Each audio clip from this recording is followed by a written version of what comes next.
திருக்குடந்தை அப்படிங்கிற கோவில் 108 திவ்ய தரிசனங்கள்ல ஒண்ணா பார்க்கப்படுது. இந்த கோவிலுடைய சிறப்புன்னு பார்த்தோம்னா, தேர்கள் தான். 2 தேர்களும் பார்த்தீங்கன்னா, கிட்டத்தட்ட 300 டன் வரைக்கும் இருக்கு அப்படின்றது முக்கியமான ஒண்ணு.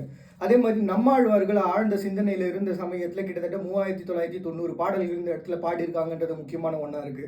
இந்த கோவிலினுடைய வரலாறு நம்ம எடுத்துக்கிட்டோம்னா, ஏகப்பட்ட கதைகள் இருக்கு. அதுலயும் பார்த்தீங்கன்னா, இந்த முனிவர் அவர்கள் சாபம் விட்டது, விஷ்ணு அவர்களுடைய மார்பில் எட்டி உதைச்சது அப்படின்னு சொல்லிட்டு ஏகப்பட்ட விஷயங்கள் தொடர்ந்து இருந்துகிட்டே இருக்கு. நம்ம எல்லாமே சுத்தி வளைச்சு பார்த்தோம்னா, ஒரு குறிப்பிட்ட ஒரு விஷயத்துக்குள்ள நிறுத்தணும்னு நினைச்சோம்னா, பிரம்மா, விஷ்ணு, சிவன் இவங்க 3 பேருமே ஒண்ணா சேர்ந்து இந்த பகுதியில தான் யார் அப்படின்ற ஒரு எண்ணத்துக்குள்ள வந்தாங்க. நான் யார் அப்படின்ற ஒரு எண்ணத்துக்குள்ள வரும்பொழுது அந்த கர்வம்ன்றது இருக்கும் இல்லையா? நான் ஒரு உயர்ந்தவனா அப்படின்ற ஒரு கேள்வி இருக்கும் இல்லையா? இந்த கேள்விகளை சுழன்று தான் இதனுடைய வரலாறு அப்படின்றது சுழண்டுகிட்டே இருக்கு. நம்ம இதெல்லாம் வச்சு பார்க்கும்போது அந்த திருமணம் ஆகுறது அப்படின்னும்பொழுது அவங்களுடைய அந்த கோவம்ன்றது தணிஞ்சு அவங்களுடைய வாழ்க்கைக்குள்ள போனாங்க அப்படின்ற ஒரு கான்செப்ட் வரும். இப்படிதான் பார்த்தீங்கன்னா, இந்த கோவில இன்னும் சார்ந்து நம்ம பேசும்பொழுது நம்ம தெளிவா ஒரு கான்செப்டுக்குள்ள வரணும்னு நினைச்சோம்னா, இந்த கோவிலுக்கு போனோம் அப்படின்னா திருமண தடை நீங்கும். சேர்ந்து இருக்கிறவங்க சிறந்த ஒரு வாழ்க்கையை வாழ்வாங்க. ஒருவேளை பிரிஞ்சிருந்தாங்கன்னா ஒண்ணா சேர்ந்துருவாங்க.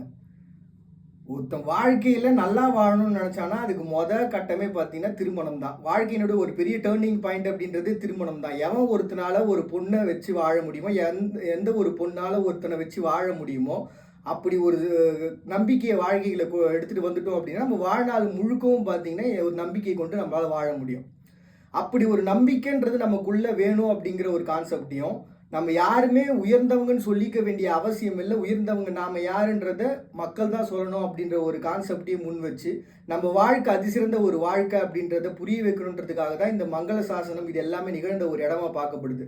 இப்படி ஒரு ஆழ்ந்த சிந்தனைக்குள்ள இருக்கும்பொழுது 3 விதமான சிந்தனைகள் நம்ம எடுத்துக்கலாம். இந்த 3 விதமான சிந்தனைகளும் பார்த்தீங்கன்னா, நமக்கு அதீதமான ஒரு ஆற்றலை உருவாக்கும். அதே சமயத்தில் அதீதமான கேள்விகளை உருவாக்கும். அதீதமான பதில்களை உருவாக்கும். அந்த பதில்களினுடைய ஒரு வெளிப்பாடு தான் பார்த்தீங்கன்னா, அந்த 3990 பாடல்களாகவும் வெளில வந்தது. அங்கே இருக்கக்கூடிய மக்களுடைய வாழ்வியலும் கலாச்சாரமும் அது சார்ந்து அமைஞ்சது.